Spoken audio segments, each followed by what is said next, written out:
in order to play the rhythm to Down on the Corner, we have to basically start getting to grips with syncopation. So I'm going to do a couple of little tapping exercises and then put it onto the guitar to allow you to try and give you a little bit of chance to develop some of the skills you'll need and start making it from being a really steep climb, from basic straight rhythms. And I don't think it's do any harm to re-establish the basic beat hierarchy. So you've got the pulse, which we mark the pulse with our dominant hand.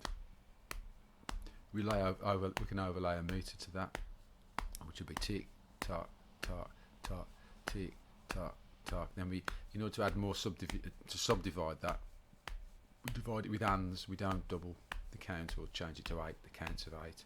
It's tick and tock and tock and tock and tick and tock and tock and tock and tick and tock and tock and tock and tick and tock and tock and tock. And obviously, this hand just interleaves with the hands. The beat hierarchy of that is the strong. The ticks are called strong beats. The tocks are called weak beats. And the ands don't really have a name, but they're even weaker than the weak beats. Don't think of it in terms of rhythm, and don't think of it in terms of accenting, because this can be made into a rhythm. That simple pattern, the accents on the ticks, but you have to divorce the idea of meter from rhythm. It's a bit weird, but you need to do it to make things a bit clearer. Because the strong beat, it's strong because it's what you're oriented to. The position of the strong beat relative to whatever rhythm you lay over the meter is what makes the rhythm sound like it does. That's really weird at giving you examples, but that's not the job today. So you'll have to just live with that and ponder it a little bit. I will try and give some examples at some point.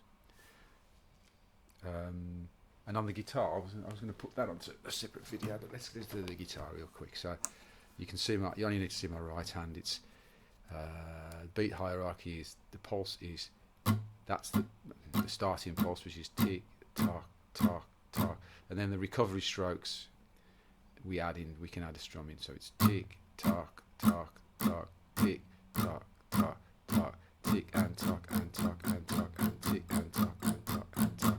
So obviously the hands are on the upstrokes. It's maybe stupid for me to reiterate this for the umpteenth time in this way, but it's important because this is laying out your engine. We've just this up and down movement, which can never change. Downs are always on the ticks and tocks, or ups are always on the hands. It has to be that way, and you have to develop that skill to be able to just do that.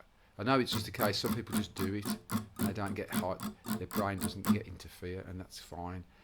But if you're one of those people where your brain constantly decides that there's an accent on an upstroke, so you change the accent to go on the downstroke, which is what many people do.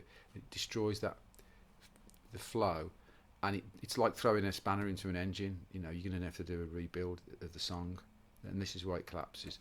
It's something I noticed at the open mic, which is inexperienced, less experienced people.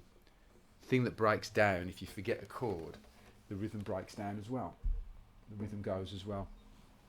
And it was interesting, fascinating watching that, which gave me a few insights that I'm going to try and put into this few clips now.